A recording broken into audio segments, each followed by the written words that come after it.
What's up, my friends? Welcome to a brand new video. U.S. Army veteran Christopher Chaos, and I'm here to help educate you about what it's like in the Army barracks as far as what you can do, what you can't do, help give you a little bit of an idea to know what to expect. They're going to educate you about it in the Army once you get to your duty assignment, but I want to give you a little bit of heads up, what to prepare for, because these are possibly the memories that you're going to that you're going to create, that you're going to tell your grandkids about and be like, back in my day when I was in the Army, living in the barracks, we got to do this, we couldn't do that, whatever the case was.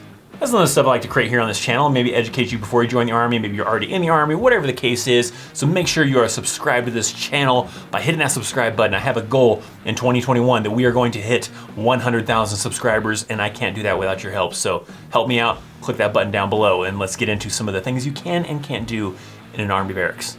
We're gonna jump back and forth, but let's start off with something that you can do in the barracks.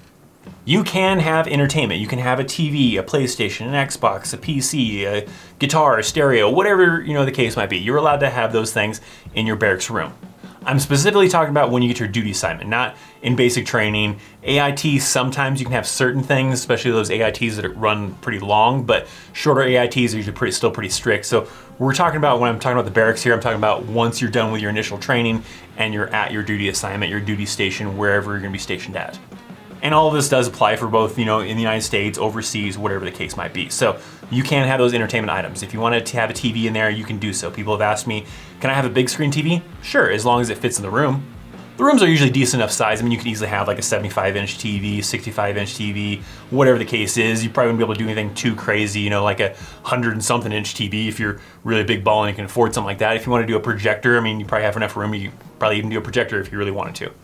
All the gaming stuff and everything like that, you're allowed to have that kind of stuff, right? If you want to have a stereo in there, you can do the stereo. You can't get too crazy with the stereo and like bug the crap out of your neighbors in the barracks and like blast the music too loud and then they complain about you, but you can have like a stereo inside there and all the entertainment needs that you may need to keep yourself entertained when you're not doing your Army job. Something you can't have in the barracks is gonna be firearms. So for those viewers out there that maybe are hunters, maybe you just enjoy going to the range to do some target practice with a pistol, rifle, whatever the case is, can't have any firearms inside the barracks. It doesn't matter if it's some smaller caliber type of firearm or larger one, doesn't matter, right? You're not even storing like your military one. That's not where that goes. And just in case people didn't realize this, there's a dedicated thing called the arms room that all the weapons are stored in. So when you need it for like going to the range, going to the field, then you check it out. And when you're done with it, done with the field, done with the range, it goes back in the arms room. But in the arms room, if you have like a firearm, you are technically allowed to store it in the arms room. You can't keep it in your barracks room though. Very rarely have I seen people like utilize that type of thing of sticking their firearm inside of the arms room, because then that means that they have to coordinate and try to get it out of the arms room, take it to wherever they're going to, and then also coordinate to turn it back in. And usually it's just a big hassle, and most people usually don't do that, but that is an option if you do have a firearm that you need to store somewhere and you're living in the barracks. Otherwise, other people will try to like keep it with a family member, keep it with someone off post. Storage unit maybe, if your storage unit allows you to put firearms inside that storage unit, or you just don't tell them, whatever the case is, I guess, but it can't go in the barracks room, you can't have it in there. They do barracks inspections, often, sometimes, how frequent depends on the unit a lot of times, but if they find that in the barracks room, you're gonna get in some deep trouble. Just in case for those people that are, in a category where at some point in time they might get married or whatever, or maybe you're already married, you can have firearms on base. So if you live in on-post housing, they just have to be registered on post so that people know, specifically the authorities like the military police know that this residence has firearms and that kind of a thing. But, living in the barracks, you can't do that. Before we move on though, this video is brought to you by the Ridge Wallet. If you're still carrying around one of those bulky foldable wallets to sit in your back pocket, then you should upgrade to something sleek and awesome like a Ridge Wallet. This thing can hold up to 12 cards, it has RFID blocking technology, and it even has room for cash on the back with either money clip or a band.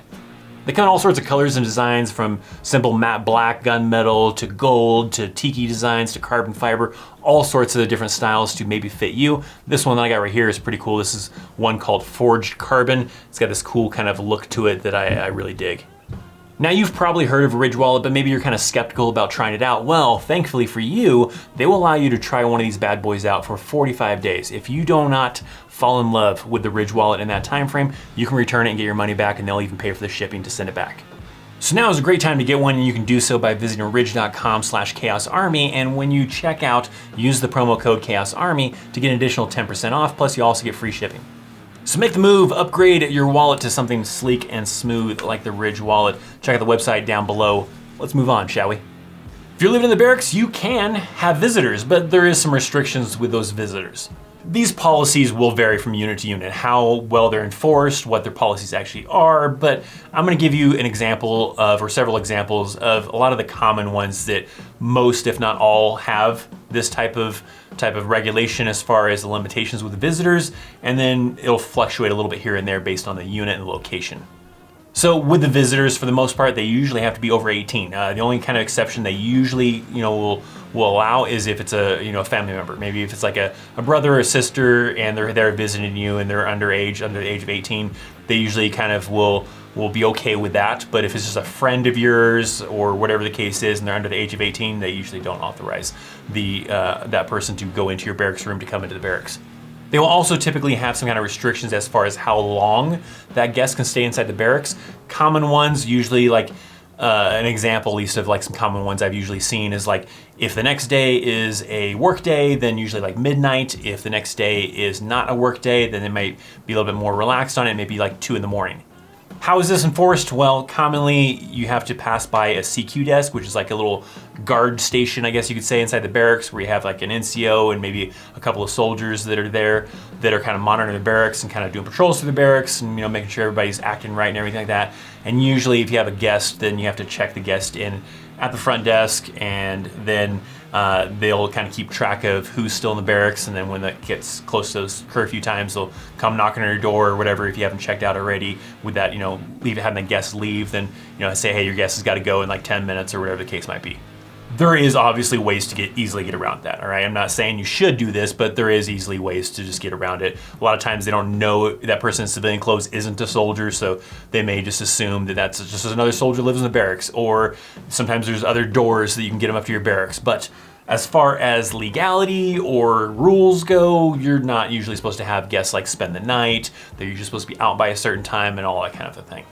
But like I was mentioning, the times may vary based on the location of the unit, as well as I guess how easily they are to enforce, because I've known places where it's pretty easy for them to enforce it, but other places where it's really difficult for them to enforce it based on the layout of the barracks and the amount of entrances that there is to get into the barracks, so it's super easy to sometimes sneak people into the barracks. Living in the barracks, you cannot have any pets. I'm sorry, maybe some of you have like a dog or a cat or a goldfish or whatever that you were hoping to bring with you into your Army life, and you're not allowed to have pets in the barracks. Definitely, it's easy to enforce that, hey, no cats, no dogs. They're gonna find that stuff. They do the barracks inspections and everything like that. Maybe you might be able to get away with a fish or something small, like maybe, I don't know, maybe you got a hermit crab or a lizard or something like that. But technically, by most, if not all, barracks policies, pets are not allowed. A lot of that relates to, you're going to the field, right? You're gonna go to the field for a week, 2 weeks, a month, or whatever. Who's gonna take care of this pet, right? Is you just leaving this in the barracks room for it to starve to death and die or whatever? Or, what's gonna be the case? Is it gonna trash the barracks room, start smelling up the barracks room, start peeing all over the place, whatever the case could be. So they usually just eliminate it, and no pets in the barracks.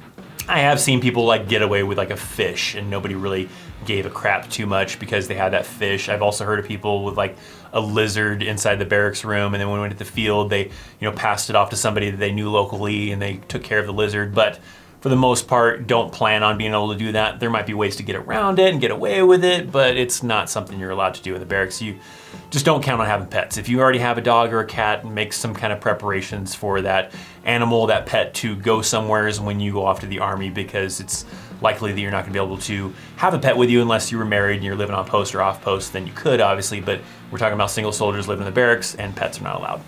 So hey, real quick before we move on to some other can and can't do's in the barracks, make sure you comment on the video, maybe even hit that thumbs up. It helps out the algorithm so that my videos get to other people. And if you have questions about the content I'm talking about, you can use that area for that. But if you don't, maybe you're someone that doesn't normally even comment on my videos or whatever, let's have a little fun with some of the casual viewers, some of the people that are like skimming through this video. And down in the comment section, maybe leave some kind of like scientific, question or answer, or something about the climate, or maybe like the possibility of time travel, or something that sounds really nerdy and scientific-y, to where those casual viewers of my videos are gonna be like, what the hell are these people talking about in the comments with all this time travel and the society that we live in, or whatever scientific crazy stuff you come up with, and really confuse the hell out of people. And if you got something really, really good, I'll pin it to the top of the comments to really mess with those people. So help me out, leave a comment down below. You can have alcohol in the barracks as long as you are 21 or older. There is some installations or some units that may have different restrictions with this as well, all right? Like, I've known some units where they limit how many, beers you can have, how many bottles of alcohol you can have as far as like hard liquor, like we're talking like tequila or whatever the case is. They will limit how much you're allowed to have in the barracks room at one time. Some units don't have that policy and maybe they don't really care. Other places I've seen where they prohibit it, and it's kind of a little bit rare. Sometimes it depends on the location. Sometimes overseas units will do this where they'll prohibit alcohol in the barracks, but it really depends on the unit of what they want to kind of enforce. If you are obviously under 21, then when they do these barracks inspections, if they go to open up your fridge and you got beers in there and you were not 21 or your roommate's not 21, whatever the case is, they're going to confiscate that stuff, and you possibly could get in trouble. They may just confiscate it or make you dump it out or whatever, but they could, if they want to push it, get you in trouble, give you an Article 15, maybe whatever they want to kind of do from that. But like I said, if you're 21, you can have alcohol inside your barracks room, keep it in the refrigerator, cabinet, whatever the case is. And on the weekends or whatever, off duty, have a few drinks, whatever, maybe have some people over, as long as they're over 21, have a little party. If you get too crazy with the party, then the CQ that I kind of talked about earlier, they're patrolling through the barracks and making sure everybody's safe and everything like that. And if they hear you partying a little too hard, then they could break it up. It kind of just depends on who the person is, I guess. But that is the thing. Some people have some amazing stories of some good times partying in the barracks and having drinking parties. I remember like specifically one where we were doing a party in the barracks in Korea, and this one soldier had his bathtub filled with a bunch of ice and a bunch of alcohol and beer and everything inside the bathtub, and we were just kind of going around having a good time, grab a drink out of the bathtub and having some fun. So sometimes it does make great memories as long as you do it wisely and don't abuse it and get yourself in trouble. One last one that we'll talk about, and that is you can't smoke in the barracks.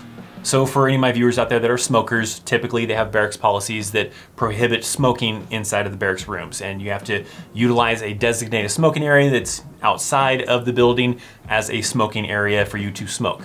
You could probably get away with vaping, right? That probably isn't gonna, cause any kind of smell that they're gonna detect, and that's kind of one of the main reasons they don't want the barracks room smelling up, and then you move out because you go off to another unit, you get out of the army, whatever, and someone else moves in there that is, really sensitive to that kind of a thing, and now this room permanently smells like cigarette smoke, and they can't do anything about it, so they don't allow, smoking cigarettes or other stuff, I guess, too, right? That's obviously illegal from the army anyways, but smoking cigarettes in the barracks room is going to cause a smell, but they're also worried about like fire hazards or whatever, so they don't want you smoking inside the barracks rooms. But like I said, vaping, you could probably get away with that, right? Sometimes they'll still have policies saying that no vaping inside the rooms. Hell, they'll probably even sometimes have policies saying that no chewing tobacco inside of the barracks room. So if those of you that maybe dip and want to spit in a bottle, right, they sometimes have policies against that. That one's not as strictly enforced as like smoking cigarettes, but that one is going to be the bigger one. Vaping, you can probably get away with it because it's not going to smell up the room. It's not going to create fire, so you can probably get away with it. But really comes down to that leadership, what their policy is, and how strictly it's enforced. I used to know people that would still smoke in their barracks room. They just open up the window and smoke out the window. But if the CQ happened to be doing its patrols outside the barracks and saw you out the window smoking, hanging your head out the window, so that way you don't make it smoky or make it smell like cigarettes inside the barracks room, then they can possibly catch you. Now, if you're going to the Army and you're gonna be a single soldier and you're curious as to what the pros and cons are to being single while in the Army, I got a video that I did right here that kind of talks about some of those pros and cons. And then if you haven't seen my latest video, I got one right here for you. Check out links down in the description down below for a sponsor, Ridge Wallet, also social media, all sorts of other fun stuff, so check that out. Thanks for hanging out. Make sure you comment and like and all that fun stuff. I'm Christopher Chaos. I'll see you next time. See ya.